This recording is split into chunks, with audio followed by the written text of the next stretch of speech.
My girlfriend mocked, "You'd never leave someone like me." I replied, "You're right." That night, I let her believe she'd won. The next time she saw me, I wasn't alone. And the look on her face was worth every second of silence. 33 male, I'm a back-end developer. I build the systems that make other flashier things work. I'm quiet, I make very good money, and I'm what most people would call predictable. My girlfriend, Alara 29, is not. Alara is a lifestyle curator. That's not a job title, it's a state of being. She curates brunch, she curates her outfits, she curates a following of 30,000 people who watch her curate. We've been together for 3 years, and for the last 2 she's lived in my house, my name on the mortgage, my name on the bills. She contributes vibes and occasionally buys an expensive vegetable. I loved her, I think. I loved how vibrant she was, how she could walk into a room and just take it over. I was the stable ground, and she was the tornado. It worked until it didn't. The last 6 months, the tornado got expensive and mean. My boring job funded her curated life, and she started to resent me for it. My quiet nights in were sad. My practical car was an embarrassment. Her friends, a gaggle of other curators and hangers-on, would come over, drink my $80 wine, and look at me with a kind of polite pity. Then Kian, 30s, showed up. Kian was her brand strategist. He had a man bun, wore linen pants, and charged an astonishing amount of money to tell her things like, "Your aura is magenta, you need to lean into that." I'm predictable. I check my credit card statements. I'd given her an authorized user card on my Everything account years ago. I'd forgotten about it, as I rarely use that account. She had not. I opened the statement last week. $15,300. In 1 month, $2,200. Strategy weekend at the Meridian Hotel. $850. Client dinner at Le Ciel. I was home eating leftovers that night. $5,000. Consulting fee K. $3,000. Brand aesthetics. A shopping spree at a designer boutique. Another $4,250 in various charges for spa days, high-end lunches, and bottle service networking. My hands didn't shake, I just felt tired. The data was in. The system was corrupt. I waited for her to come home. She waltzed in around 10 p.m., smelling like champagne and Kian's sandalwood cologne.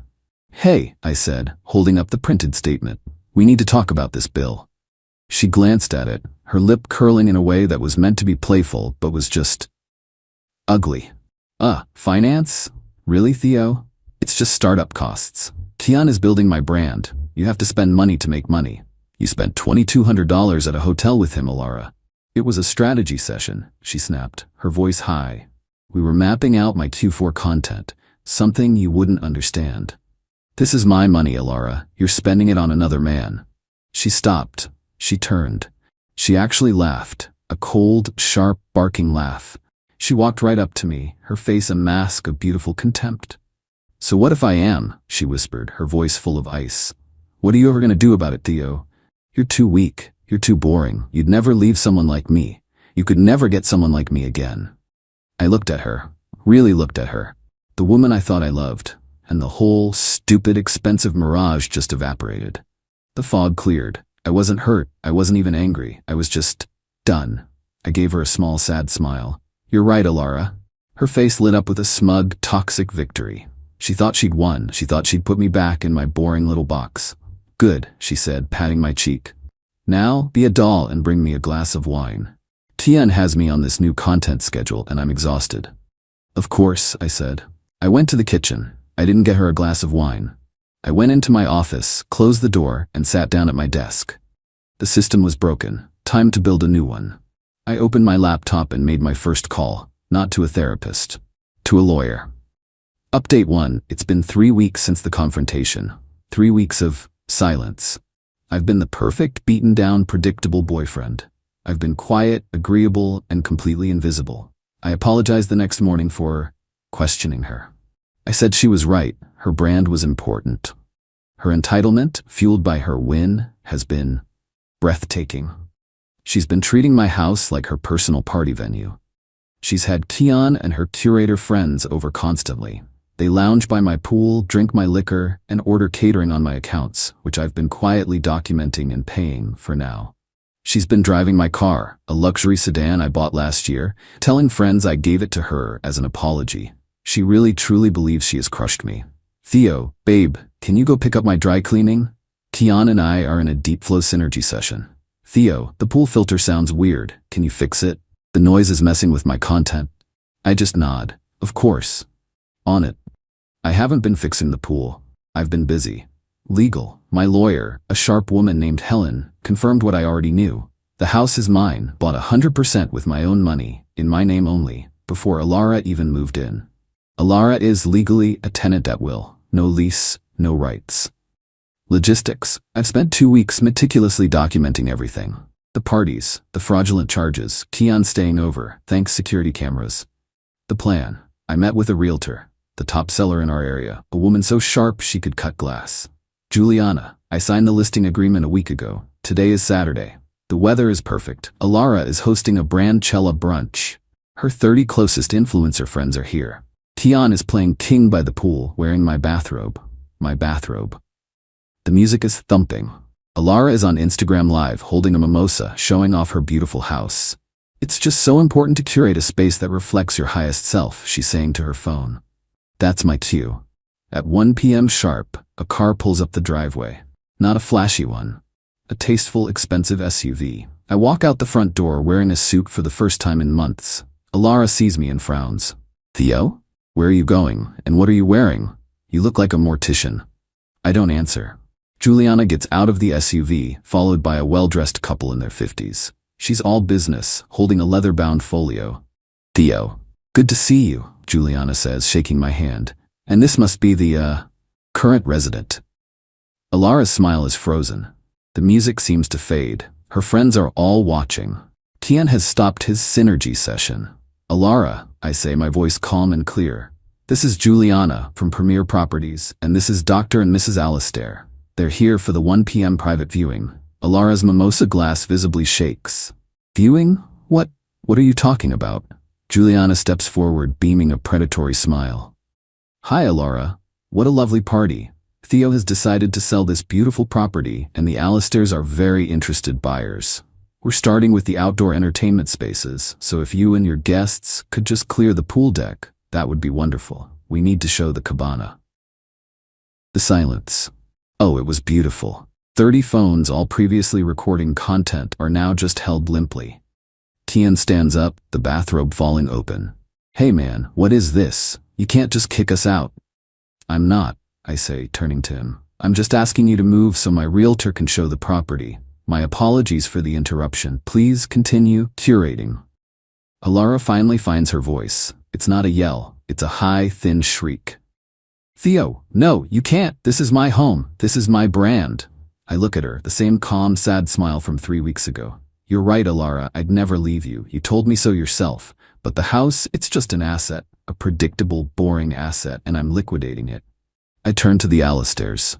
If you'll follow me, the master suite has wonderful natural light this time of day. The look on her face, her perfect, curated, beautiful face, just crumbling. It was worth every second of silence, every dollar she stole. As I walked away, I heard the first influencer quietly say, I think I have to go. The party was over. Update 2. The Betrayal brunch ended, as you can imagine, immediately. It was like a bomb went off. Her friends scattered like cockroaches. They didn't say goodbye. They just vanished. Kian, the brand strategist, apparently had a client emergency and was one of the first to bolt. Left her standing there alone by the pool. Juliana and the Alistairs were masterful. They toured the entire house, politely ignoring Alara, who was now just vibrating with rage in the kitchen. After they left, the real storm hit. You did this to humiliate me, she screamed. She was throwing things. Expensive, curated things. A $400 vase, a gift to herself, on my card, shattered against the wall. You, programmer, you can't sell my house. I just stood in the entryway. I didn't flinch. It's not your house, Alara. It never was. It's mine, and I am selling it.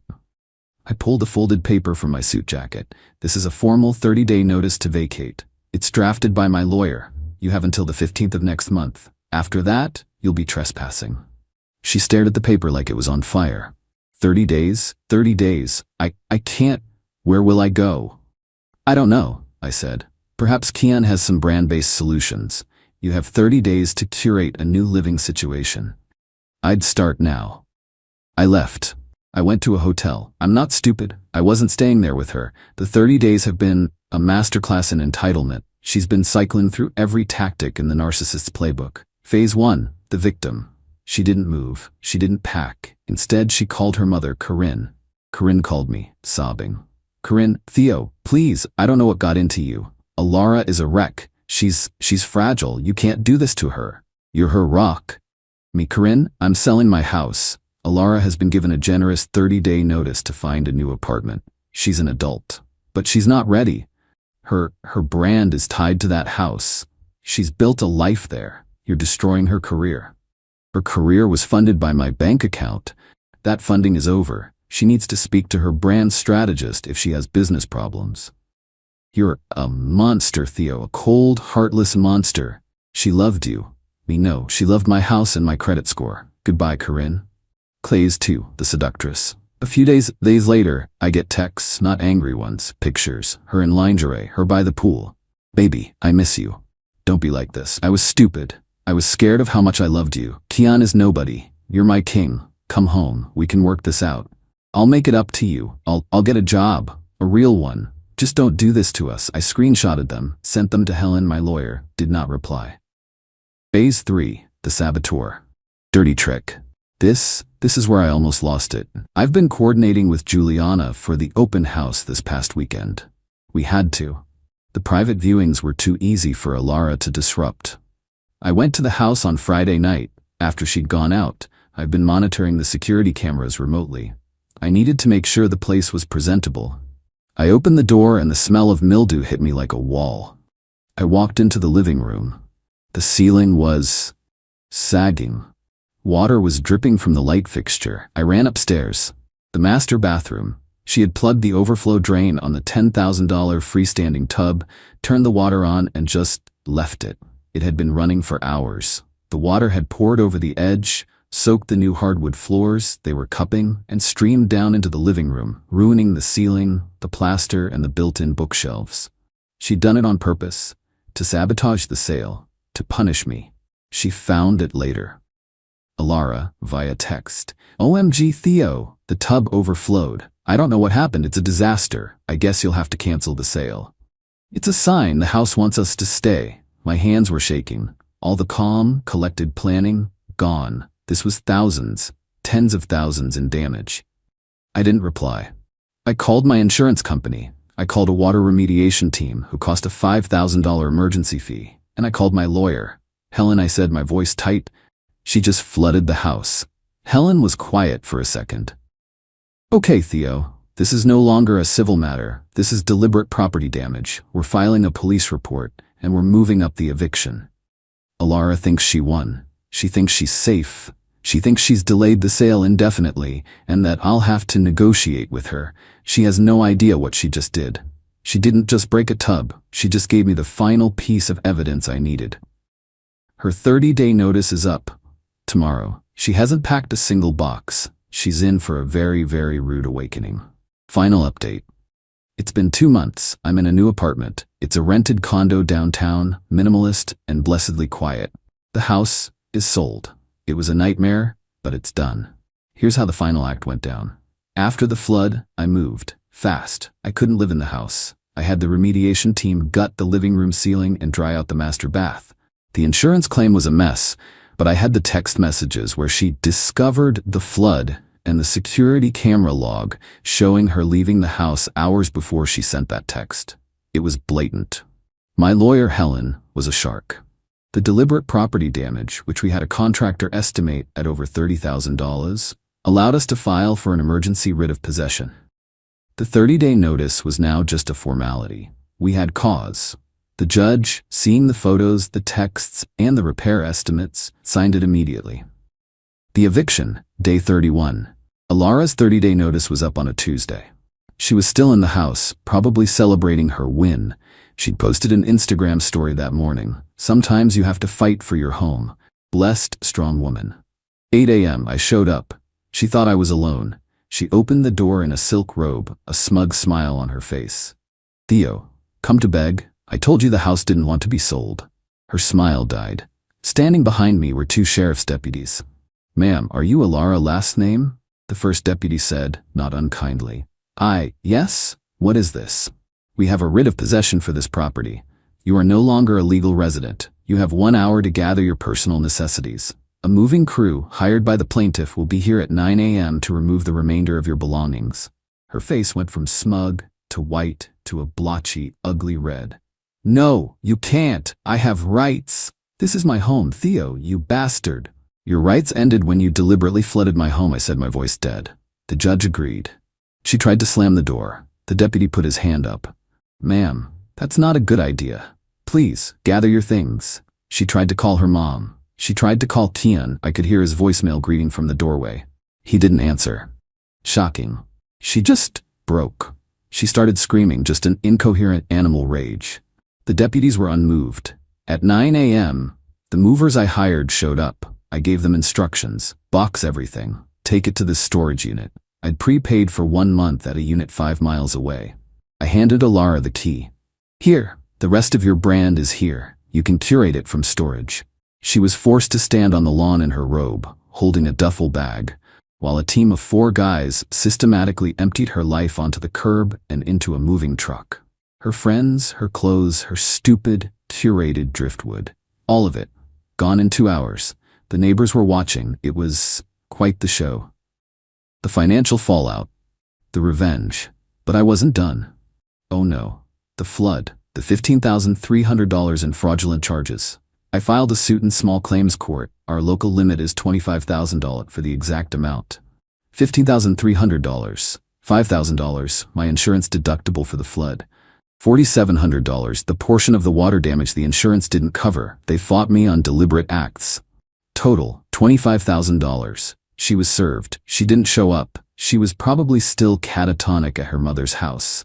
I won. A default judgment for $25,000. The aftermath. I had the house repaired. It took another month. I sold it.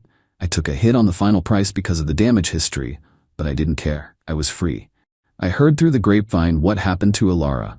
She's living with Corinne in her childhood bedroom. Her career is over. You can't be a lifestyle curator from a twin bed with a floral comforter. Her 30,000 followers bled away when the content dried up.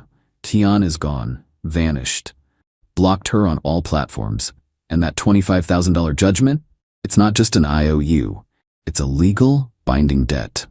I sent it to a collections agency, a very persistent one. Her credit isn't just shot, it's obliterated.